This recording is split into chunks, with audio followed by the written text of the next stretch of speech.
plate. Come after me! I'm a man! I'm 40! Can't wait! Let's go!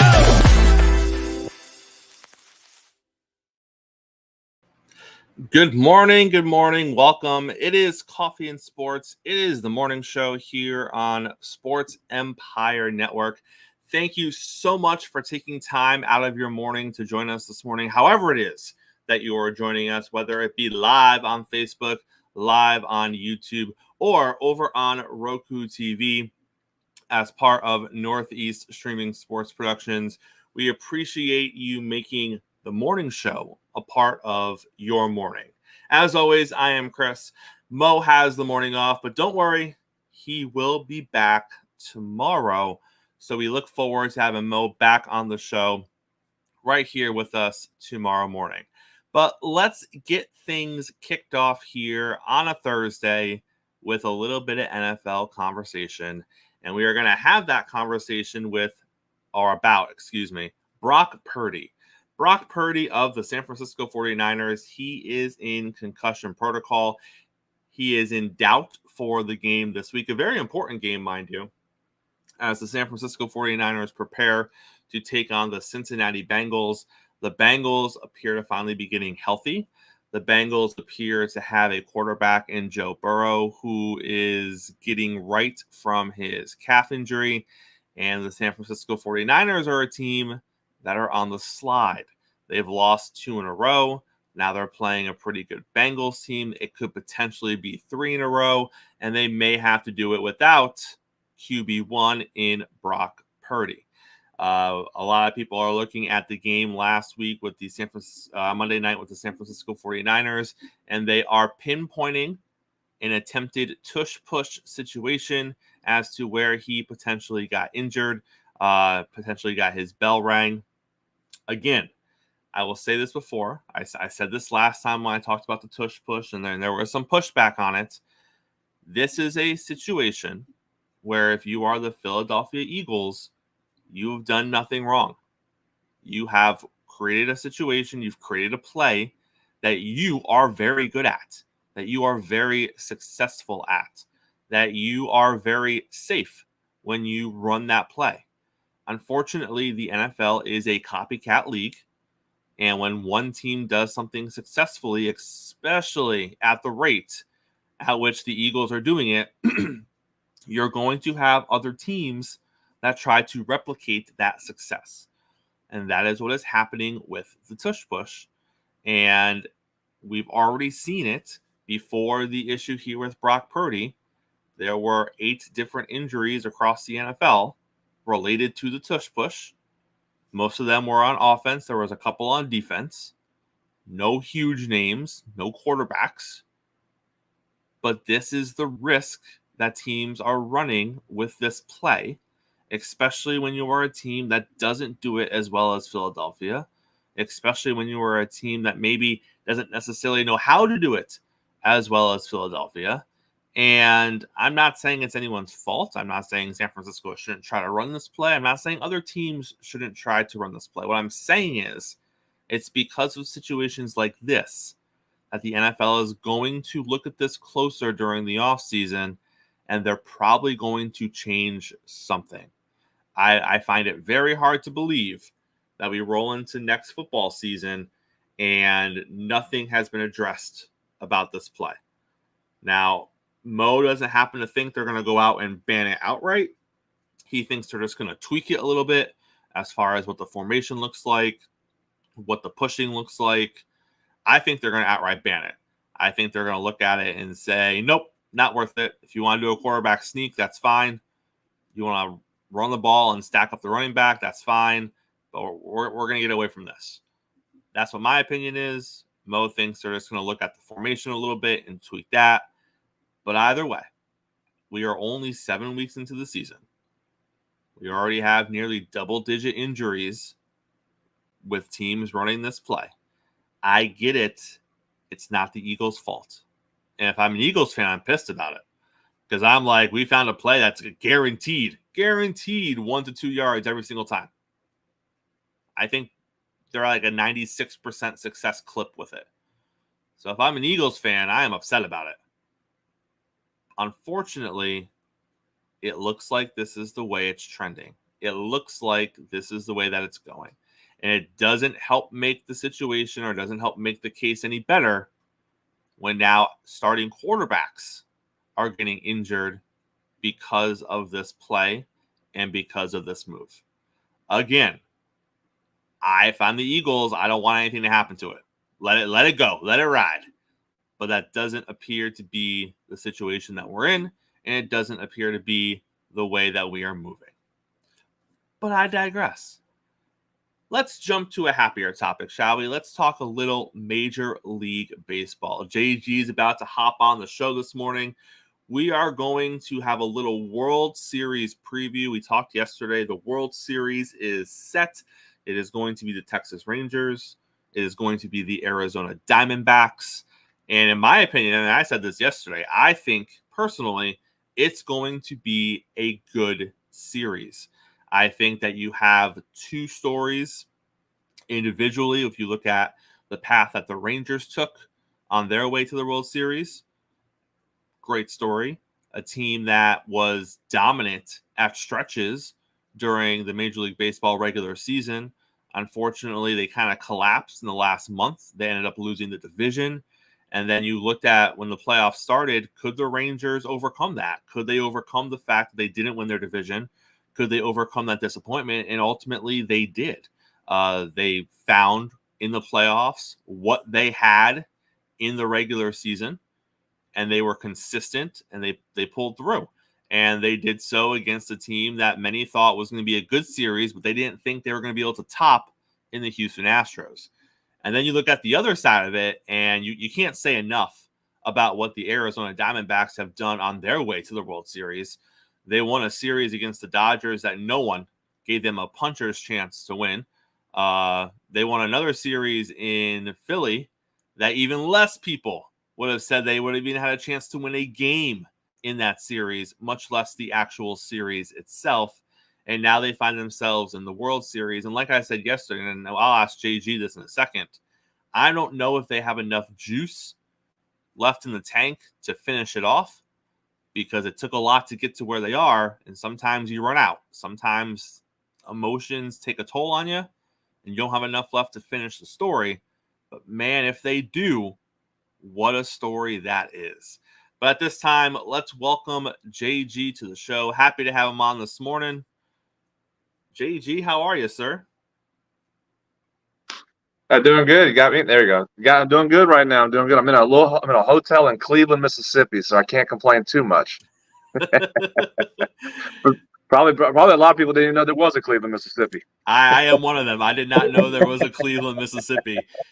JG, let's start with a hypothetical that became an actuality when the Philadelphia Phillies lost to the Arizona Diamondbacks. We talked about what it would look like as a whole for Phillies fans and their season if that were to happen, and it did happen. And I said yesterday, I chalked their season up as a failure. When the expectation is World Series and the expectation is after you beat the Braves that you're going to cakewalk to the World Series, and then we'll see what happens once you get there, to lose to a team, and not just lose to them, but lose to them the way you lost to them. You went up 2-0. It looked like the series was yours. And then you win the game 5. You're up 3-2. People are like, okay, nice story by Arizona. They won a couple of games at home. There's no way they're going to win back in Philly. And then they win 2 in Philly. JG, you have to look at it as a failure, do you not? In a way, because again, this was supposed to be the year, and I said it was the message they sent was just the year of revenge, to get back to a World Series and be able to win the World Series. So yeah, in a way, this is a failure and a disappointment to that standard they had for 2023. At the same time, I mean, that's why you played the game, though. I mean, Arizona's got to do their part, and Arizona did. They found a way to go to Philadelphia and win the series and advance to the World Series. But in the aspect of what the goal was and what the message was being said by the players, that this is the year they're going to finish the job, and they fell short of going to the World Series, and let alone, I mean, making it last year and losing is one thing. Didn't make it this year when that was the standard. Yeah, in a way, that would be disappointment. That would be a disappointment season because of what you brought in, bringing in Trey Turner. You got Harper back from the injury. I know you didn't have Hoskins all year, but everything was so lined up with the talent level that you had to make a run. They did make the run to get into it and get to the NLCS, but not being able to finish the job is disappointing because, as I said on Tuesday, there's only so much you can play the revenge card. That can only be said so many times before it kind of falls like, okay, well, that can't. What's the message now? So they're going to have to kind of regroup and figure out a different message for 2024 to get themselves in that direction and that mindset to compete and be a World Series contender again in 2024. When you look at a team like Arizona, they're in a place, and maybe they believed it, maybe they thought all along they could be here, but it's been an emotional high for them to do what they've done in the playoffs and to get to the World Series. JG, is there something to be said that takes a toll on the psyche of a team? And they have another challenge ahead of them. They have a team in the Texas Rangers that for stretches of the season, they were not only the best team in the American League, but some were wondering if they could go toe-to-toe with Atlanta if they met in the World Series. So you're looking at easily the second best team in Major League Baseball at various points this season, and the best team that the American League could have had to offer when all things considered, when healthy. It's another big challenge for them here in the World Series. The job isn't done if you're Arizona, but is it possible they may just not have enough juice in the tank to keep this story going? I mean, yes and no. Yeah, yes, in a way that you've played. It's a long season. You've gotten the 162 games. You played a wild card round, a division series round, and now you're in the championship series round, and now here you are in the World Series. But at the same time, the Rangers went through the same thing. So it's kind of a moot point on that side, on the physical. The emotional side, it can be. You can look at it and say that you're worn out emotionally because of the series that you were in. But at the same time, you look at each other and go, well, we just did it. We got one more to go, and we're on a high right now. We're on an emotional high. You can be emotionally worn out, but still be on an emotional high, and that's what they're going to ride that adrenaline into the World Series, and they're going to do it for 4 to 7 more games. So in the aspect of are they going to be worn out? I think at this point, more so, they're going to ride that wave as long as the series it'll go, and they're going to make it a very competitive series. I think they will find a way to make it competitive and shock some teams, shock some people to be able to steal some games and have the chance to win the World Series. They did something that nobody, including myself, thought they could beat Philadelphia in Philadelphia. They did it twice. So, are they going to be afraid to go to Arlington? No, they're not going to be afraid to go to Arlington and try to steal a game or two out in Globe Life. But the emotional high wave they're going to be on, that's going to carry them. And will it run out? That's to be determined. There's always that possibility the emotional wave just runs out and you have that fatigue kick in. But I think there's such a young team. That's one part of it, that they're going to dig deep and be able to compete in this series more so. I think the experience is what's going to be the question. Is you only have really one guy on that team in the Diamondbacks who has World Series experience, and that's Evan Longoria. Whereas you have a couple guys on the Rangers who have some World Series experience with Scherzer, Seager as well. You have guys who have the postseason experience more so than with the Diamondbacks. I think that's going to be able to be a difference maker, but in the experience level. But because it's a young team, they've just shown they're fearless.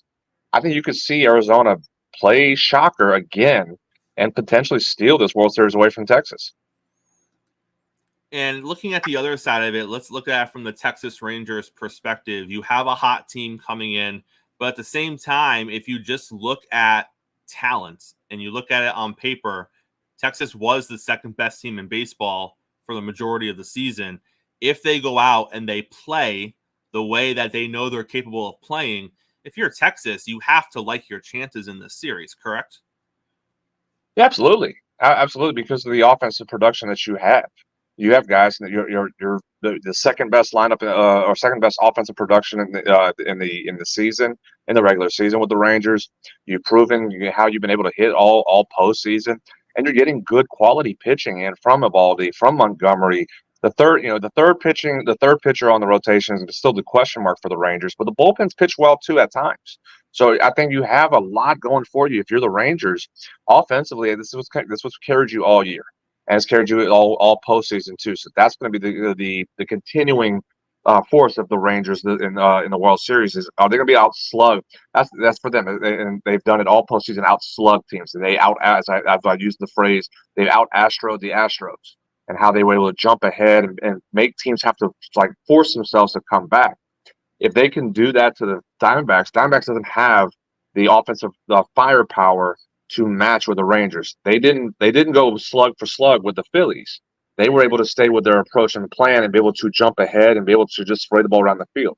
But if the Rangers are slugging the ball and they're just hitting it out the ballpark and they're just knocking the crap out and putting 7, 8, 9 runs like they did against the Astros, it's going to be a very short series for the Diamondbacks. So that offense and what they've been able to do has to carry this team again a little bit longer. Let the pitching staff pitch comfortably with a lead and be able to just play mistake free from there. But the offense that the Rangers have been producing, it has to make them the favorite in the World Series because of just how much production that you've been getting from Adolis Garcia, how much production you've been getting from Corey Seager. Evan Carter is still doing amazing things as a rookie.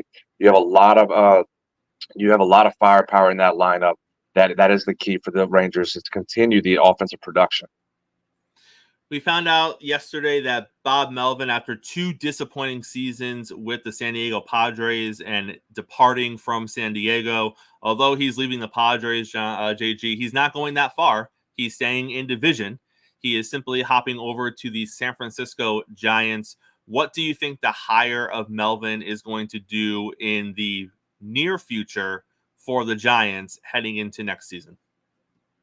I mean, it's going to help them. I mean, Bob Melvin's a good manager. I think he was just throwing a crap hand in San Diego with a lot of issues, a lot of egos, and having to battle AJ Preller was a lot of, and that's another ego battle he had to go against because Preller was very hands-on and very overzealous in his job and trying to dictate what Melvin was supposed to do with the team. There was a lot of reports by Ken Rosenthal of how those two didn't get along. A lot of question marks between them. And on top of the leadership or lack thereof in the clubhouse in San Diego, it was a matter of time for Melvin to I didn't foresee him to stay in San Diego, and they were not keen to firing him or relieving him of his duties. They wanted him to stay, but I was not shocked that Melvin chose to go somewhere else and find a clubhouse or an organization that has shown stability despite the lack of success in recent years. They still have a lot of stability. They gave Gabe Kapler quite a few opportunities to turn it around. It didn't work out for Kapler. So the stability of the organization is going to be very key for Melvin. I think that's going to be a breath of fresh air for him.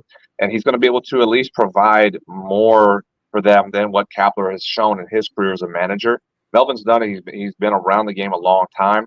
That's he will enhance that stability more so and continue to. And as long as they got to spend some more money, they got to improve the roster a little bit more. I know they tried to do that last year with a few moves. Judge was one of them, but it didn't work out. Him staying in New York, so they tried. I mean, that's one thing I'll credit the Giants is that they tried to spend money. They tried to improve the roster. I think they're going to do it again. They're going to try to make their moves to help this team. But Melvin, as a manager, will provide more for this team and this in the organization than what Gabe Kapler was able to do, and that's going to put them in a position where they can compete in 2024 because of the manager's success that they will have out of him. And then last thing, and I have to touch on it because there's not a lot of great news lately if you're a Yankee fan, but reports have come out that the Yankees have opened preliminary conversations with the Padres in regards to Juan Soto. Now, don't get too excited, Yankee fans. Terms aren't being discussed. It isn't a guarantee that anything is going to happen. It could simply just be the Yankees called and said, is he potentially available? And then they potentially said he might be. That could literally be all it is. But the fact is, there is some dialogue there, JG, which means if you're a Yankee fan, the next conversation is, what do we need to give up to get him? And that, for me, could be the end of the conversation, because I saw let's not forget what San Diego gave up to get him in the first place. I can't imagine the Padres are going to dump him for pennies on the dollar.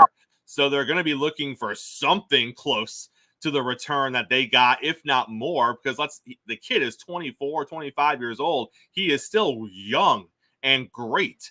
So he may not have done what they thought he was going to do with the Padres. So you might get a little bit less than what they paid for him. But I don't think they're taking a huge haircut here, JG. If I'm looking at the New York Yankees, I don't know what they could give up to make the Padres be like, yeah, we're all in, unless the Padres have just decided we're moving on from him. But even if that's the case, I think they're going to have better offers out there than what the Yankees could offer.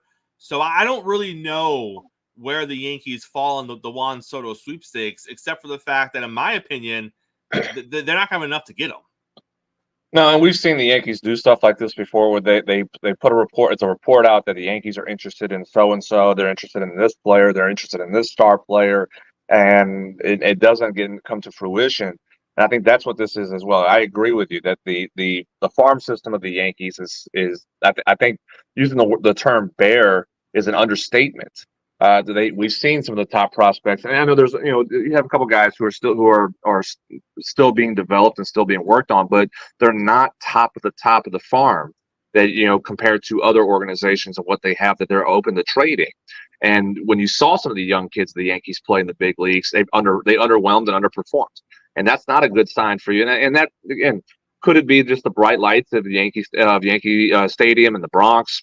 Possibly. Again, it's such a tough place to play. It's such a tough, especially if you're a young kid. It's tough. We see veterans go into the play in the Bronx, and they absolutely cannot handle the bright lights out there in the crowd and the media and all that. So, could it be that maybe some of these kids, a change of scenery could help them develop and be a really good ball player? Possibly. But if you're the Padres, are you going to bank on that? No. You need something that's actually been something tangible to see, and what you can actually show production now and production in the future that gives you confidence, especially as you said, you gave up so much to the Nationals to get Soto that you have to at least get equal value, if not a little bit under what you traded, but it has to be close to the equal value that you gave up to get Soto. If you don't have that, there's no conversation. So a phone call conversation could be this: what would it take for us to give Juan Soto? If I'm Brian Cashman, what would you call on Preller? What would it take for me to get Soto? Well, it's going to take this, and this. Okay, appreciate the time. That's the conversation. I mean, again, you don't have that quality in the farm to make that move. And really, it's going to be more than just money. If you're going to say, well, because he's on arbitration right now, so he's not like he's on a long-term deal that you're going to that if you're the Yankees, say, hey, we're going to pay 85-90% of that contract. Well, you have to rid yourself of that. It's not like it's Bogarts. It's not like it's Darvish or Machado. It's not like it's those guys where the contracts have already been there, and the Yankees are just saying, we'll cover 85-90% of it. We'll just rid yourself of the contract. We'll take it, and here's some prospects on top of it as a kicker. That's not the case for this situation for Soto. So if you're the Yankees, what are you offering? Well, it's a cup of coffee essentially, and San Diego can go down the street and get better coffee than what they're going to get from the Yankees. So I think the conversation was just a conversation to let to leak into the media, so the fans kind of say, oh, Cashman's trying to get Soto. When it doesn't happen, he can turn around and go, I tried. But everybody knows there's just nothing there. That's not enough to get the Padres to even budge on a deal for Soto, let alone even get themselves interested in doing a deal with the Yankees. No, I completely agree with you. JG, before we get you out of here, we got football tonight. It's the Buffalo Bills. It's the Tampa Bay Buccaneers. The Bucs are 3-3. The Bills are 4-3. JG, on paper, this should be an easy win for Buffalo. But since Buffalo beat Miami 3 weeks ago, nothing has been easy for this team. They've lost 2 out of 3. And you could argue that if the Giants knew how to run 19 seconds of clock and manage a game situation before the half, they probably would have lost all 3 of those games. Yep. So if you're a Buffalo fan, obviously Buffalo needs to come out and assert themselves early in this game, but they've proven the last 3 weeks they struggle to do that. JG, do the Bills get on track tonight and beat a team that on paper they should handle pretty easily? Or do you think Baker Mayfield has a chance to get the Bucs to 4-3 over the Bills? No, I think the Bills being embarrassed, and I know it was a close game, but they were embarrassed by their rival in New England, which should have been an easy win, but the turmoil that the Patriots have been dealing with, and the question marks of not only Mac Jones, but for Bill Belichick, is how long is he going to be the coach in New England? And all of a sudden they turn around and they get him an extension, and then what do they do after that? Oh, they go and beat the Buffalo Bills. So I think the embarrassment of the Bills is going to kick in, where there's going to be some pissed off guys on that team, and they're going to take it out on the Buccaneers. They have to show some pride. That's the biggest question. The biggest, motivator right now, if you're the Bills, is pride in your performance. And right now, you can't say that has been the case, even despite beating the Giants. There hasn't been a lot of pride in what you're supposed to be. You're supposed to be a Super Bowl contender. So this is in a way, a pride game, a must-win game for self-motivation, self-perseverance, preservation, that you have to go out and not just win this game, but you got to beat them by 10. Buccaneers, they're looking at it and saying, well, hey, we keep playing, we can win our division. The division's terrible, so you're going to have both sides very motivated, and I think in different aspects, where the Buccaneers is like, we can control this division, whereas the Bills, knowing that the Dolphins, even though they beat the Dolphins earlier, they have to continue to show that they are one of the top teams, not just in the AFC East, but in the AFC. That was supposed to be their goal. That was this again. It's every year so far we've heard Super Bowl for the Buffalo Bills, that they have the talent to do so, and they do have the talent to do so. But at what point is pride in your performance matters most, and being self-motivated to do your job? And that's been the biggest question mark so far. So I think you'll see a Buffalo Bills team that comes out on fire. They have to, first off. And I think even if it's a close win by Buffalo, I'm not happy about that, because at some point you got to look in the mirror and say, are we a good football team, or are we a contending football team? You can be a good team and still not be a contender. Buffalo has to look in the mirror and see themselves as contenders for a Super Bowl. If they're going to kind of be underperforming like they have done the last 3 weeks, and if it continues even with a close win and it's a sloppy win, you got to look yourself in the mirror and say that we're not contenders. We're just a good team.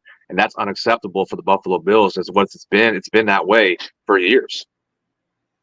No, 100%. And, Buffalo's the better team on paper, but I'm not trying to take away from the Bucs. The Bucs have a decent defense.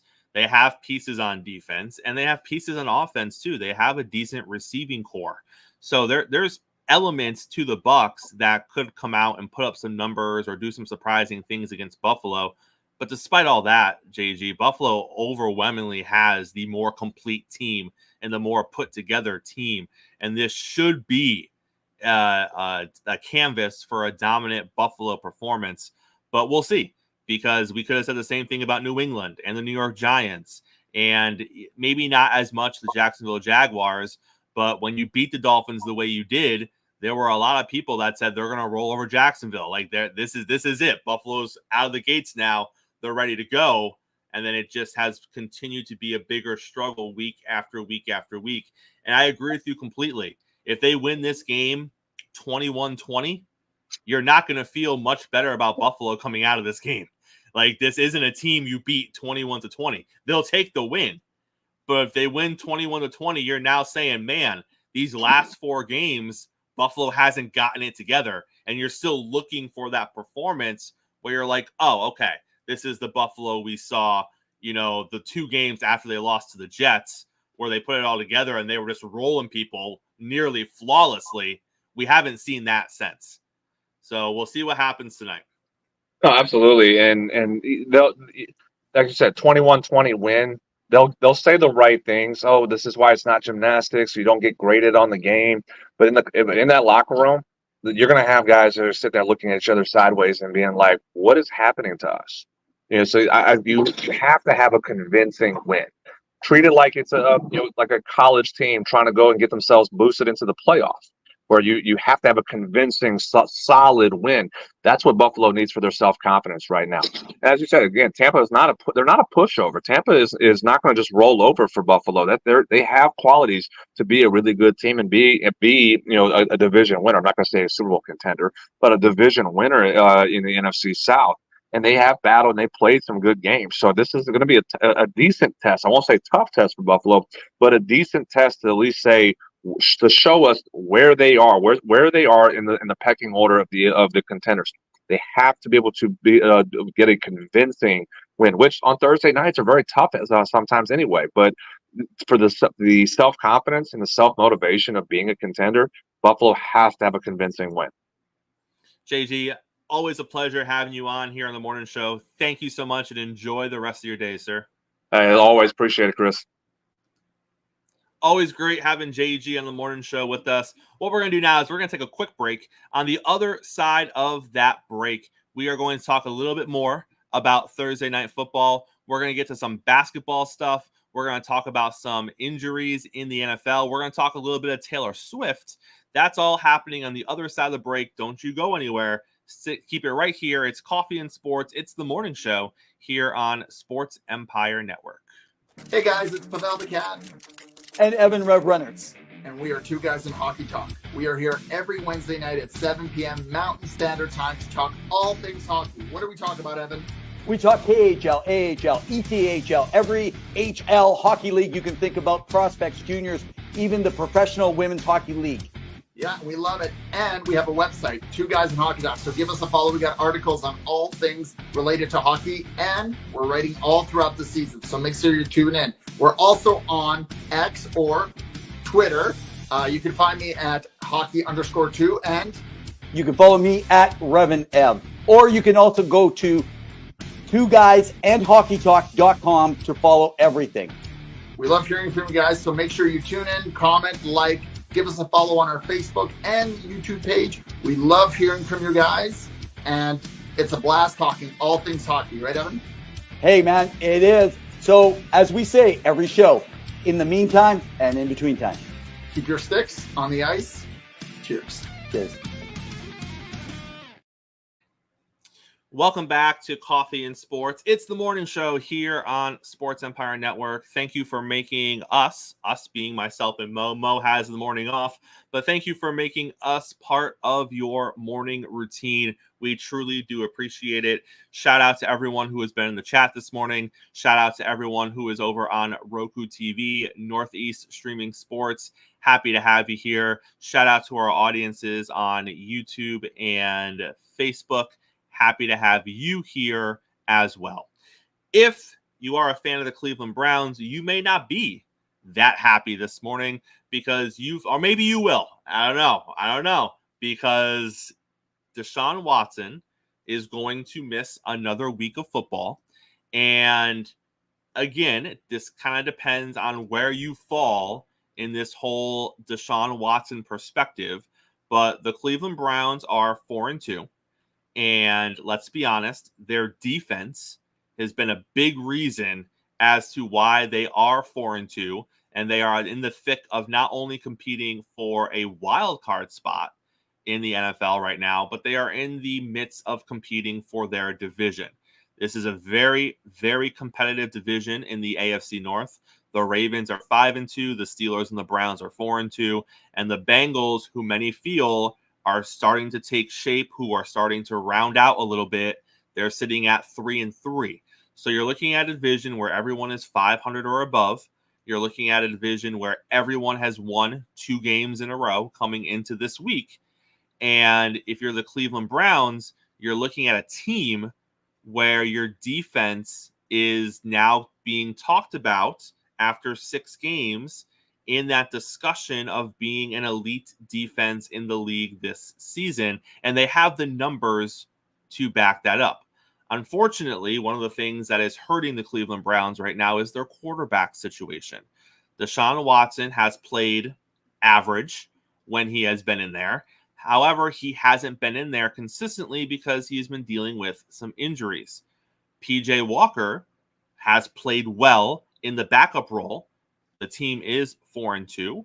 The team is in a good spot right now through 6 games, and Walker is going to be starting again this week with Deshaun Watson still nursing a shoulder injury.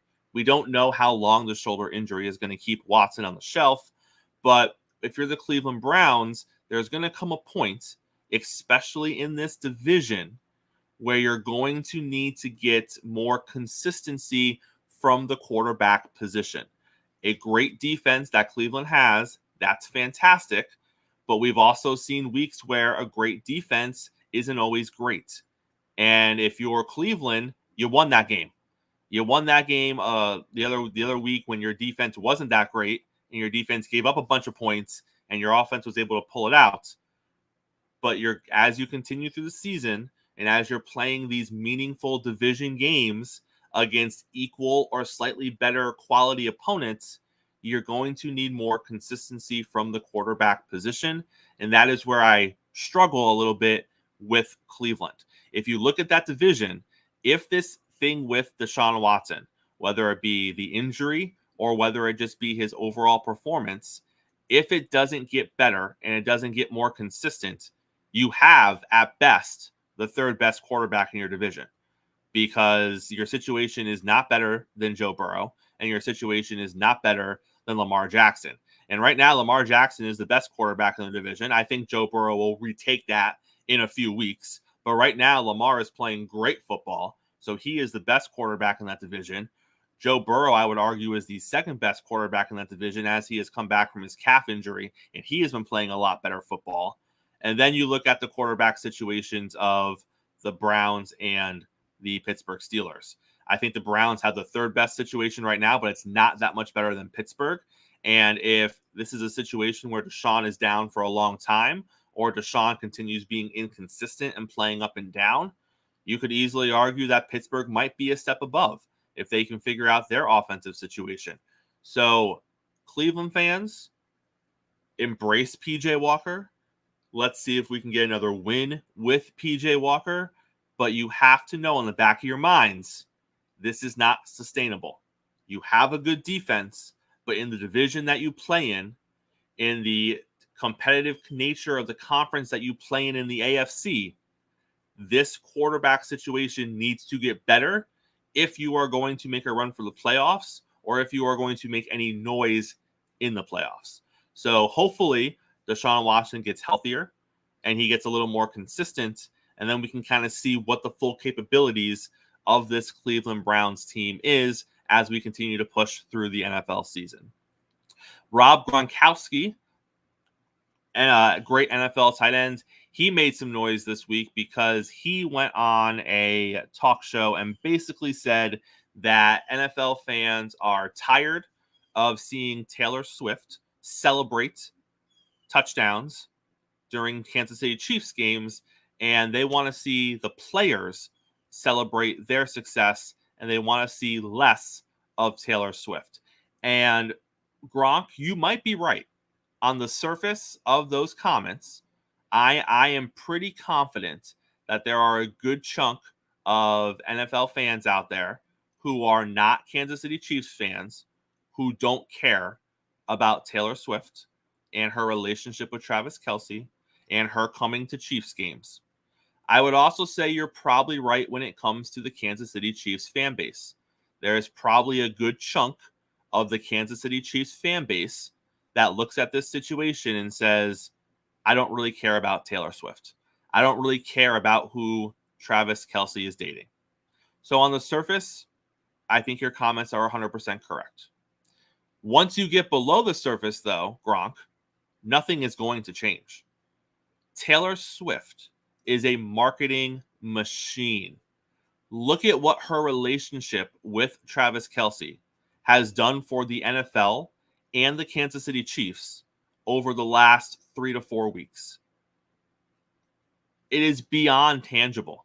It's not one of those things where you're just sitting here making a hypothesis or an inference as to the impact that she has had. No, the proof is in the numbers. The proof is in the ratings for these Kansas City Chiefs games that she is announced she's attending. The proof is in the jersey sales for Travis Kelce. She moves the needle.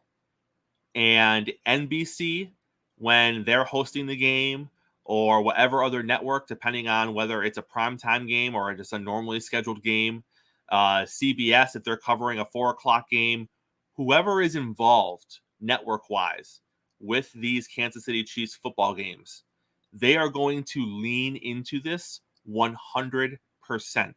Why?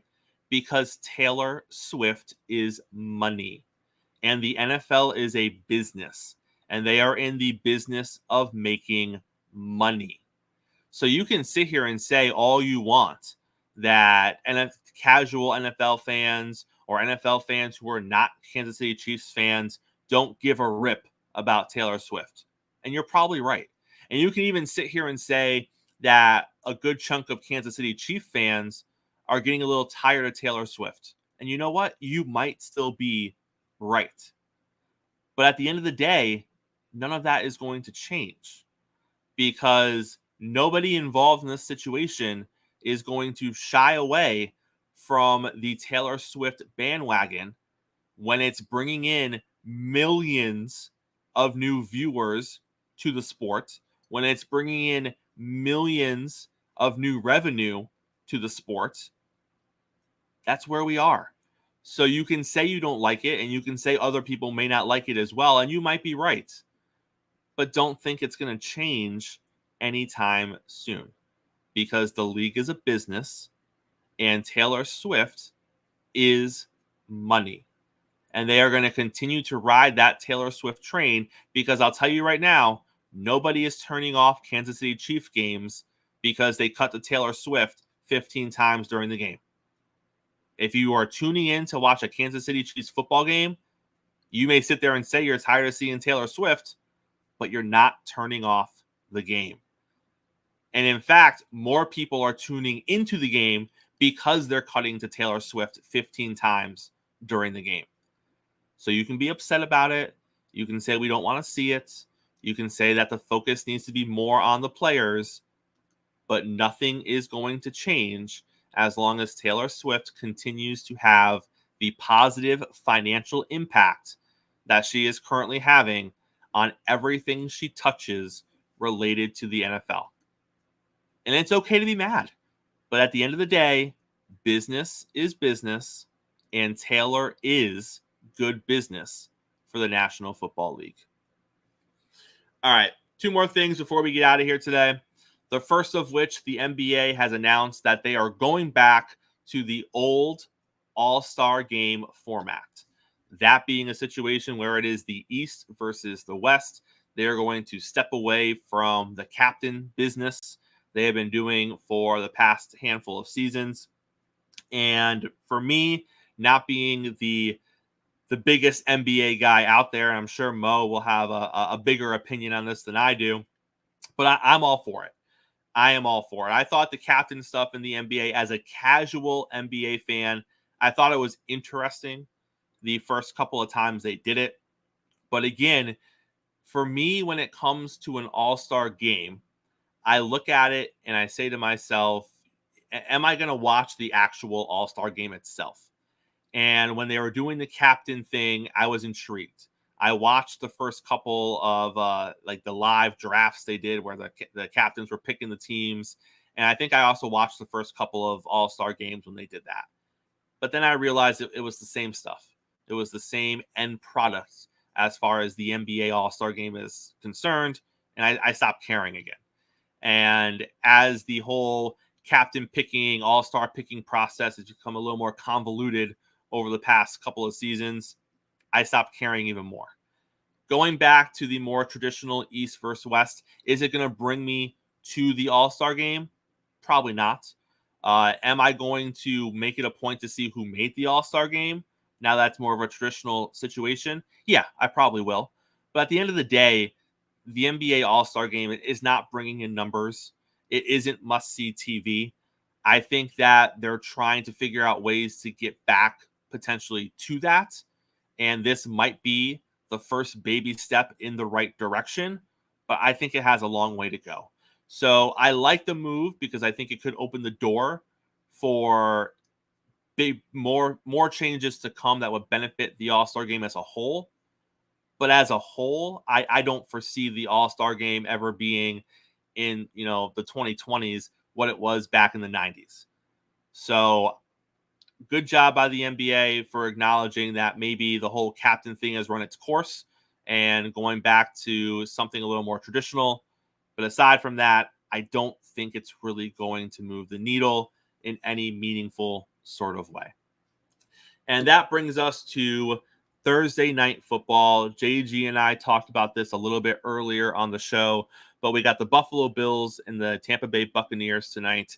The Bucs are 3-3, and they are right in the mix for their division over in the NFC. If you take a look at the NFC South going into this week, the Falcons lead the division at 4-3. The Bucs are right behind them at 3-3. The Saints are 3-4. And then the Panthers are 0-6 on the bottom. But when you're looking at the Falcons, the Bucs, the Saints, those three teams are right in the mix. So Tampa Bay is a contender in their division. They may not be a contender for winning a Super Bowl or getting to a Super Bowl, but they are a contender in the NFC South, and that matters. When you're looking at the Buffalo Bills on the flip side of things, Buffalo is sitting second in their division behind the Dolphins. And after Miami lost to the Eagles, if you're a Buffalo Bills fan, you're going glass half full. You are okay with your situation. You're a game behind the Dolphins. The Dolphins already lost to you, and the Dolphins are coming off a loss to another potential playoff team. And if you're a Buffalo fan, you view yourself as a playoff team. So if you're Buffalo, you're looking at it like, hey, let's go take care of business tonight on Thursday Night Football. The Dolphins have the Chiefs coming up in a couple of weeks. If the Dolphins beat the Patriots this weekend, maybe they lose to the Chiefs in 2 weeks. That's another potential playoff team that they're facing. They haven't beaten one of those yet. If the Dolphins lose to the Chiefs and we handle our business for the next 2 weeks, boom, we're back in first place. That's the glass half full approach if you're a Buffalo Bills fan, and that's not an illogical place to be. However, we can take another realistic approach, and we can look at this and say, look at the Jets who are 3-3.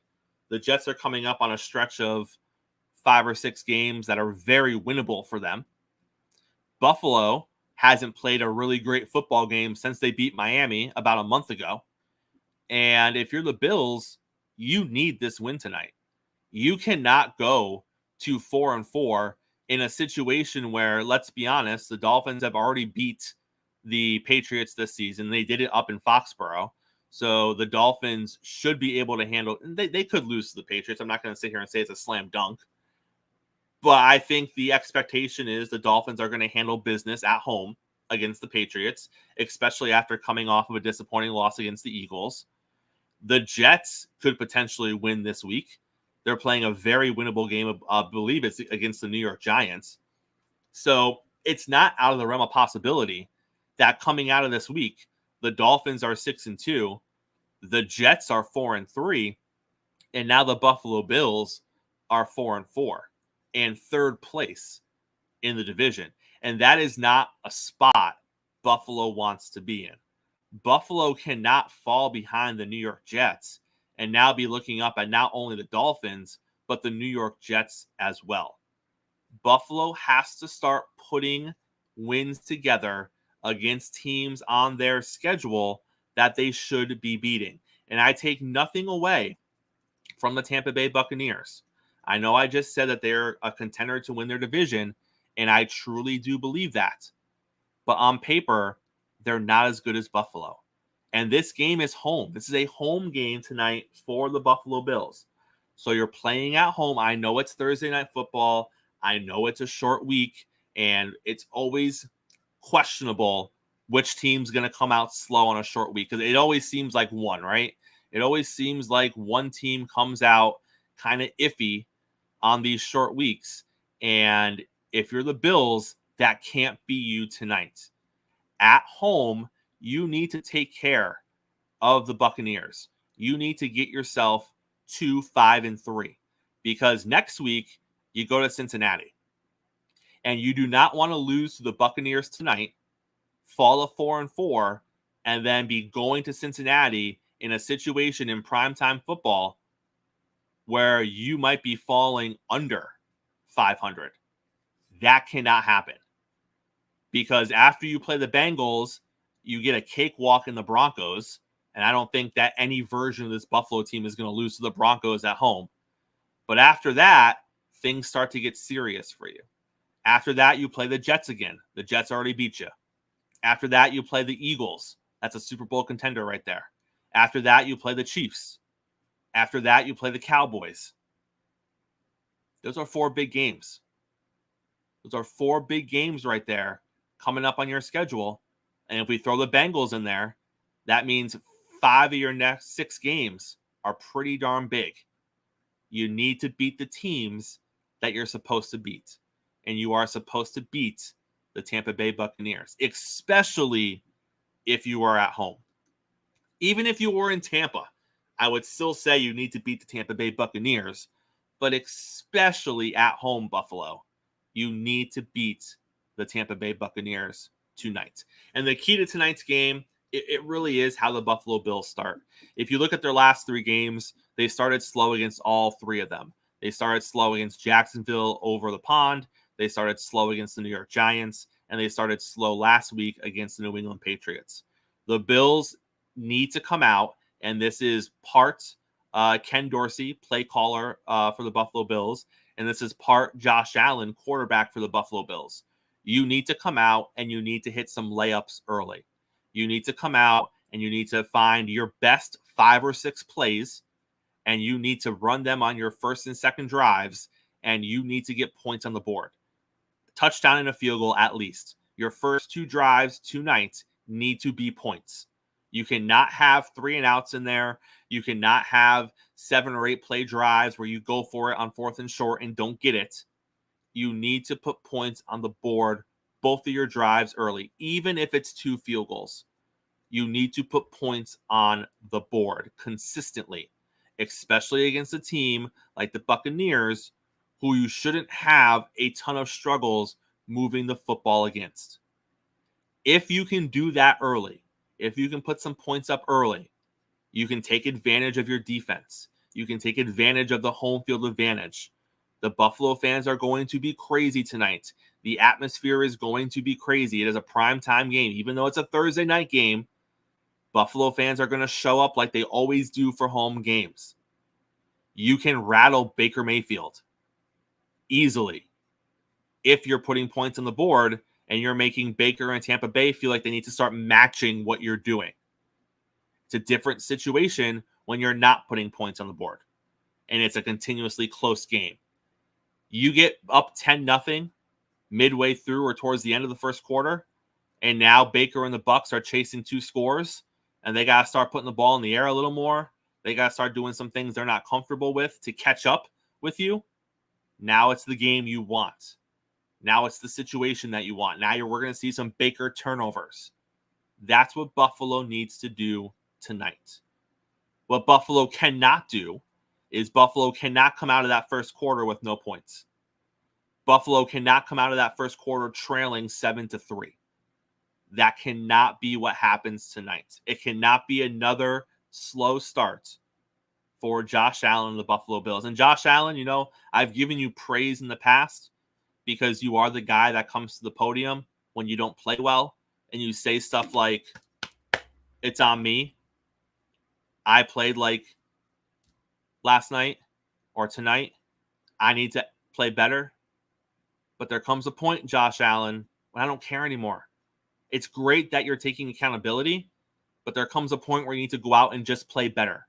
There comes a point where you need to stop making the foolish plays that are potentially hurting your team from getting to where you need to be. Tonight is a chance to reset for the Buffalo Bills. Buffalo goes out tonight and wins this game 28-10. And this game was never really in doubt because Buffalo scored a touchdown on their first possession. They scored a field goal on their second possession. Before you knew it, it was 17-0 Buffalo midway through the second quarter. And this game was never in doubt from the get-go. That's what you need. That's what you need heading into a big matchup next week against the Cincinnati Bengals. That's what you need in a division where you're currently trailing the Miami Dolphins and the New York Jets are coming up behind you, and it looks like it's going to be a 3-team race pushing into the middle and the second half of the season. You need to start finding solid ground, because right now you're not on solid ground.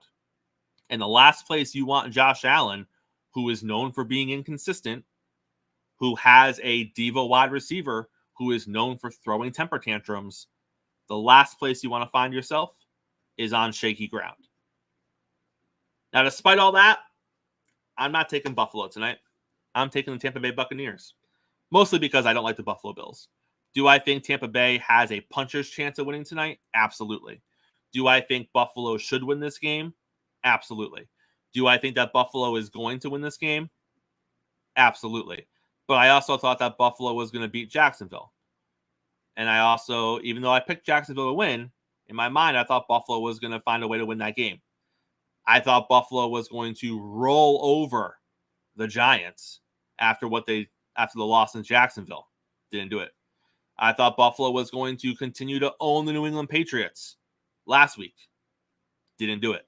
So Buffalo might win tonight. But I'm going to go with Tampa because Buffalo has not done enough in the past 3 weeks to show me that they deserve to be picked in situations where on paper they should easily be a 10 to 12 point favorite. Buffalo might pull it out tonight, and who knows? They might roll. It might be a 42-10 kind of game. But let's see it first. Because after the last month of Buffalo Bills football, I think we've reached a point where we need Buffalo to actually do it and not just have the potential to do it. So we'll see what Buffalo does tonight. And if you're Tampa Bay, let's be honest. You look at this game and you say, Buffalo's a better team than us.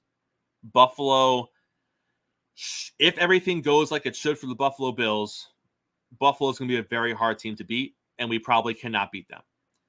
But if you're Tampa Bay tonight, you don't need to beat Buffalo. Buffalo needs to beat you. Because if Tampa Bay falls to 3-4, you're still in the thick of your division. You still play those teams in your division more times this season. You still play less than teams in the NFC. You're going to be fine. You don't need this Buffalo victory for the rest of your season to still go like it potentially might go. Buffalo, on the other hand, has a hard game coming up next weekend with Cincinnati. Buffalo, on the other hand, has 4 games after Cincinnati, assuming they beat Denver, that are going to be very challenging games for them. Games on paper where some of them they may not even be favored to win. They won't be favored to beat the Eagles. They won't be. They may not be favored to beat the Kansas City Chiefs. There's a very big potential that after the Denver game, Buffalo is not favored in 2 of their next 4 games. You need to be playing good football when you hit that stretch. You do not want to fall into that stretch of games playing bad football, because the end result is not going to be good for the Buffalo Bills or your playoff hopes, especially when the New York Jets are doing what they're doing. The New York Jets, their next 6 games, they're winnable. And they're going to be favored in some of those games. Buffalo needs to get their act together, and it needs to start tonight at home against the Tampa Bay Buccaneers. All right. Shout out to everyone who was in the chat this morning. Appreciate all of you. Chase was there. Linda was there. Key was there. Gene was there. Love having people in the chat. Love hearing your thoughts about what's happening every morning here on the morning show. Mo should be back with us tomorrow morning for our weekly football picks. So excited to have that happen. But yeah, again, thank you for joining us here this morning on Coffee and Sports. Make sure you tune in tomorrow, same time, same place. It's the morning show. It's Coffee and Sports here on Sports Empire Network. We will see you same time, same place tomorrow. Come join us. Come hear what the NFL picks are. Come tell me what your NFL picks are tomorrow. But that's it. I'm out of here today. My voice is getting a little scratchy. It's a lot of damn talking around here when I don't got my partner in crime with me. I will see you same time, same place tomorrow. See you then.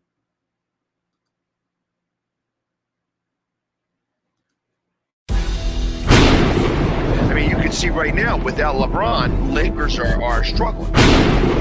Let me tell you about a team I hate, all right? I know the Dallas Cowboy fan is here, so I had to make sure he knew how much I hate this team. I'm ready. I've often said that the people who run baseball, they try very hard to ruin it. I'm from Brooklyn. I don't have a problem saying it to his face. Oh, I'm from Brooklyn. Hey, you guys any